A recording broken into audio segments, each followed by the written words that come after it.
کے لیے اگر آپ نیت کرنا چاہتے ہیں تو اس کا طریقہ یہ ہے کہ سب سے پہلے ہم یہ نیت کریں گے، نیت کرتا ہوں میں 2 رکعت نماز عید الفطر واجب مع 6 زائد تکبیروں کے واسطے اللہ کے رخ میرا کعبہ شریف کی طرف پیچھے اس امام کے اللہ اکبر کہہ کے نیت باندھیں گے۔ نیت باندھنے کے بعد ثنا پڑھی جائے گی، ثنا کے بعد پھر 3 زائد تکبیریں ہوں گی۔ پہلی 2 تکبیروں میں کانوں تک ہاتھ اٹھا کر اللہ اکبر کہہ کے چھوڑ دیں، تیسری تکبیر میں کانوں تک ہاتھ اٹھا کر باندھ لیں گے۔ پھر اس کے بعد سورہ فاتحہ پڑھی جائے گی، سورت پڑھی جائے گی، جیسے عام نماز ہوتی ہے ویسے ہی نماز ہوگی۔ پہلی رکعت مکمل ہونے کے بعد جب دوسری رکعت میں کھڑے ہوں گے تو سورہ فاتحہ پڑھی جائے گی، سورت پڑھی جائے گی، اس کے بعد رکوع میں جانے سے پہلے 3 زائد تکبیریں ہوں گی اور تینوں تکبیروں میں کانوں تک ہاتھ اٹھا کر چھوڑ دیں گے۔ چوتھی تکبیر میں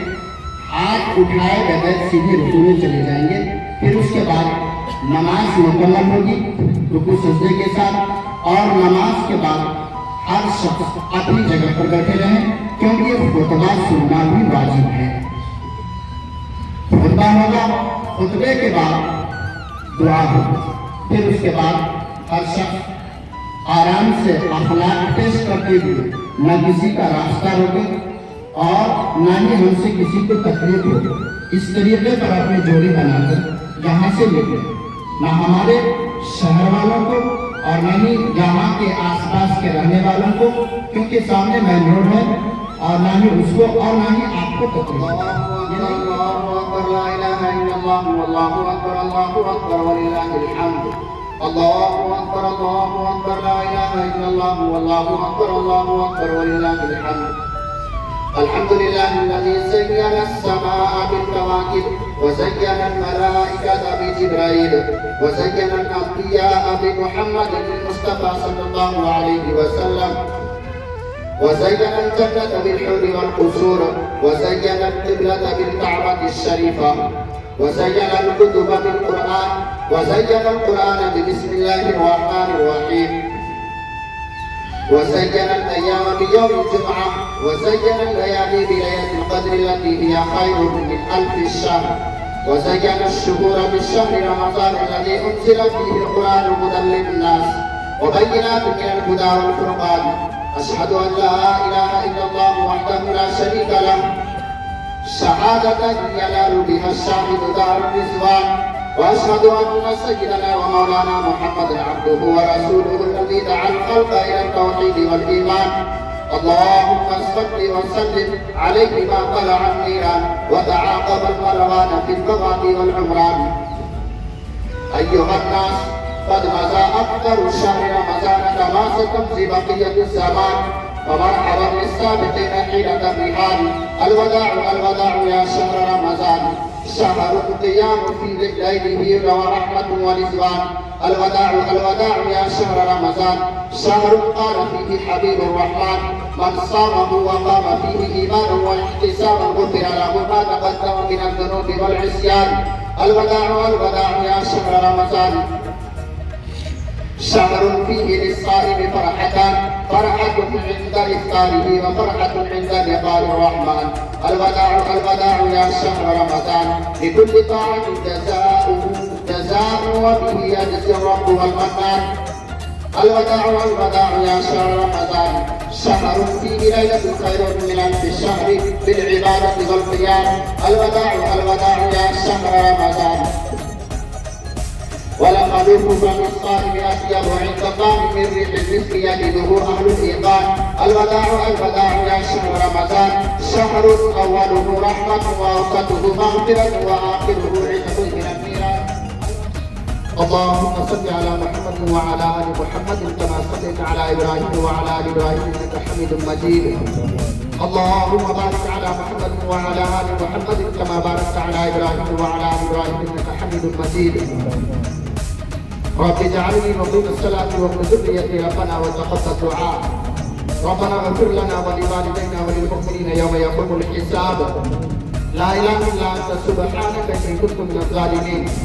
اللهم إنا نجعلك في نحورهم ونعوذ بك من شرورهم ربنا آتنا في الدنيا حسنة وفي الآخرة حسنة وقنا عذاب النار ربنا ظلمنا أنفسنا وإن لم تغفر لنا وترحمنا لنكونن من الخاسرين رب اکثر گناہگار ہے خطاکار ہے اقراری مجرم ہے عاجز ہے یا رب العالمین قاصر ہے یا اللہ تو قادر ہے یا اللہ تو خالق ہے یا رب العالمین تو مالک ہے یا اللہ تو مالک الملک ہے تو احکم الحاکمین ہے یا اللہ تو بادشاہوں کا بادشاہ ہے یا اللہ تو ہمارے حال پر رحم فرما یا اللہ تو غفار الذنوب ہے ستار العیوب ہے یا اللہ ہمارے گناہوں کو معاف فرما دے یا اللہ تو ہمارے عیوب پر پردہ پوشی فرما یا اللہ پورے ماہ مبارک میں یا اللہ جو اس ماہ مبارک کا حق تھا وہ ہم سے ادا نہ ہو سکا یا اللہ اس ماہ مبارک میں تو نے ہمارے لیے آسانیاں پیدا کی شیطانوں کو قید کیا یا اللہ پھر بھی ہم اپنے نفس کے تابع رہے یا اللہ تیری نافرمانیاں کی یا اللہ جس طریقے پر روزے کا حق تھا وہ ہم سے ادا نہ ہو سکا جس طریقے پر رات کے قیام کا تو نے حکم دیا تھا تیرے نبی نے کر کے دکھلایا تھا وہ ہم سے ادا نہ ہو سکا یا اللہ ہم نے جو بھی ٹوٹی پھوٹی عبادتیں کی ہے مالی عبادتیں ہو بدنی عبادتیں ہو یا قومی عبادتیں ہو یا اللہ تو ہماری ٹوٹی پھوٹی عبادتوں کو اپنی بارگاہ میں قبول فرما یا اللہ اپنی بارگاہ میں قبول فرما یا رب العالمین اس کے صدقے میں ہم سبوں کو معاف فرما یا اللہ یہاں کے مخلصین بندے بھی ہیں بزرگ بھی ہیں یا اللہ بچے بھی ہیں جوان بھی ہیں یا اللہ ہم سب کے صدقے میں تو قبول فرما یا اللہ سب کو معاف فرما یا اللہ ہم سبوں کو یہاں جمع ہونے کو اکٹھا ہونے کو قبول فرما یا اللہ ہماری اس عید الفطر کو عید کے پڑھنے کو قبول فرما یا رب العالمین جس طریقے پر ہم سبوں نے اکٹھے ہو کر محبت کے ساتھ عقیدت کے ساتھ تیرے دربار میں آئے ہیں یا اللہ جس طریقے سے ہم اکٹھے بیٹھے ہیں یا اللہ ساری زندگی ہم سبوں کو اتحاد کے ساتھ اتفاق کے ساتھ رہنا نصیب فرما اہل شہر کے ساتھ اتحاد سے رہنا نصیب فرما یا اللہ اس ماہ مبارک اور عید الفطر کی برکت سے تمام بیماروں کو شفاء کل نصیب فرما یا اللہ ہمارے ہندو بھائی بھی جو کوئی بیمار ہیں ہاسپٹلوں میں ہیں یا اللہ گھروں پہ ہیں یا ڈاکٹروں نے جواب دے دیا ہو یا اللہ تو تیرے قبضے قدرت میں ہر چیز ہے یا اللہ جہاں سے وہاں خما بھی نہ ہو تو وہاں سے عطا کر دیتا ہے یا اللہ تو سب کو شفا عطا فرما تمام بیماروں کو شفا عطا فرما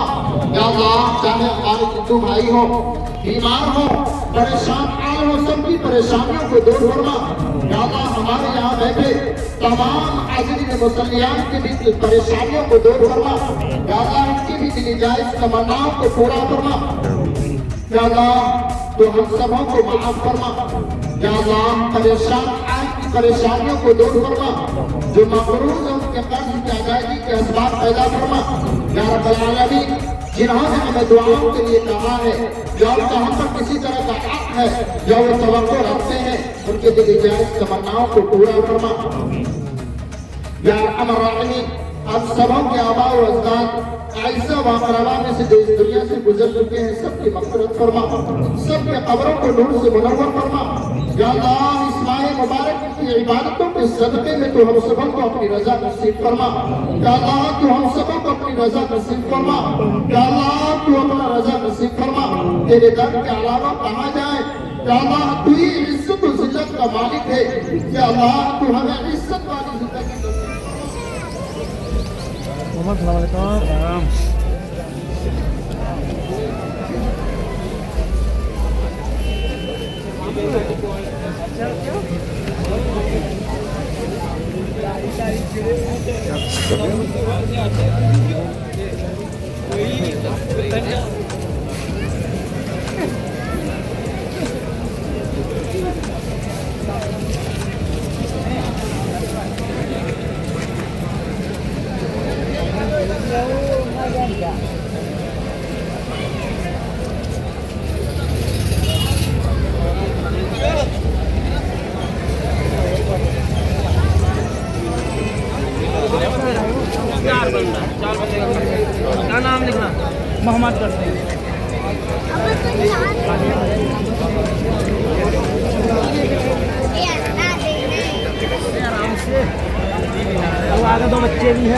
open din. Baca buwan mo lang ito